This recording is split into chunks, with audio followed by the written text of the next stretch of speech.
When you're looking at receivers from last year and where people were drafting them compared to this year, there's definitely a shift. So there's plenty to talk about in the wide receiver draft strategy video for 2017. This is Mr. Nameco. I am Dustin. Welcome to Fantasy Smack Talk. Well, that's very nice of you, Dustin. So here we go. We're gonna do a little contest. We were talking.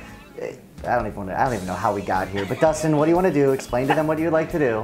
We were talking about movies before the shoot, and Brent thinks my favorite movie is absolutely ridiculous. It is. But it's and funny. It's legit his favorite movie. It's one of the best movies out there, and we want you to guess what it is.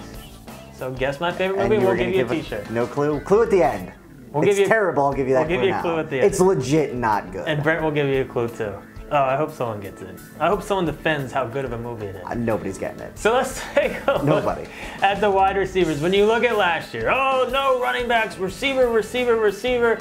Everyone went receiver crazy, and while the top receivers didn't really disappoint, the guys you were taking in the late first, early second, almost all of them flopped. So the no running back strategy didn't really work, but when you're looking at the top guys going in the middle of the first round after the running backs now, which is what it should have always been, Brown, Jones, Beckham. I mean, you're happy to get one of those guys.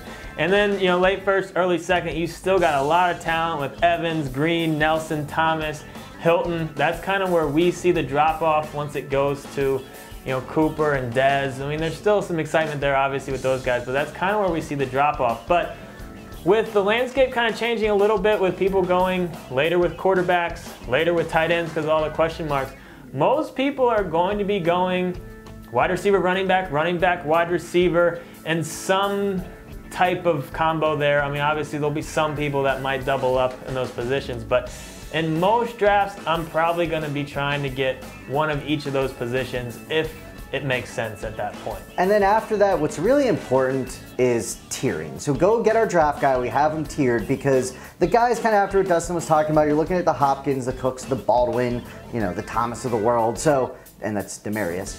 And so what you got to do though is I want to be the guy that is taking one of those guys in the receivers once the tier's almost completely done. I don't want to start a tier with receiver. So that's why tiering is so important in your draft. Get our draft guide, cross off the names as it goes on, and when you see a tier almost end and you're between, you know, that's whenever you want to be grabbing these wide receivers.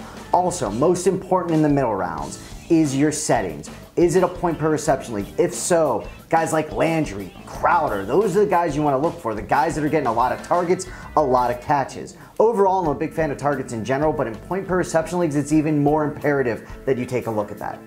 And there are some different strategies in terms of how people approach receivers. I mean, me personally, I like to secure one big name receiver and kind of build my receiving core around that player. And then I would normally wait a little bit, just depending on, I mean, I'll always take someone if they slip, but I like having a top tight end. I like having a top quarterback. But it's hard to have a good receiving core if you miss out on all the top guys and you're trying to pick from the Landrys of the world as your wide receiver one. So yeah, I have heard of zero wide receiver strategy now. Like the overcorrection, people are talking zero wide receiver strategy. I like to have at least one, you know? I mean, it's just, but you can always find deep receiver. And take advantage of the runs. We talked in the tight end strategy, like if people start a tight end run, don't reach to get one that you might not necessarily like. At that point, that's where the value comes on wide receivers because everybody else is great. And the tight end slash quarterback runs kind of happen pretty close. So if you go early with the QB and you're going to go late with the tight end, that's where you can get some good value with wide receiver in there. And with so many teams going more pass heavy, there's always wide receiver threes that you can find. So that's when you just really want to make sure you're not reaching. Like once you get your core guys, you don't feel like you ever have to reach for a late round receiver because there's always guys that you can get in the later rounds that are at least going to be somewhat exciting. And late rounds, I'm looking for good offenses, right? Second, third wide receiver on good offenses, I would rather take over a top receiver on a terrible offense. Well, like Decker versus Kenny Britt. You know, like right, you see that in the rankings, the way that we have it. So take a look at that and check out all of our other draft strategy videos. Leave a comment. We'll answer keeper questions, draft questions, trade questions right in this video right here. And Dustin, a clue for your terrible movie. So one of the main stars in my movie that I love was also in Half Baked.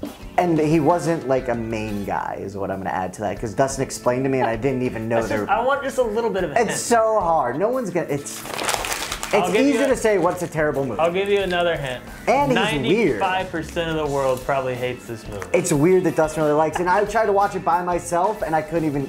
I got 10 minutes in. It's a great movie. It's so bad. It's a great movie. So check that out. Let us know in the comments. The first person to get it right wins a t-shirt. It's simple as that. Subscribe to our channel, like the video, get our draft guide. So much fun stuff.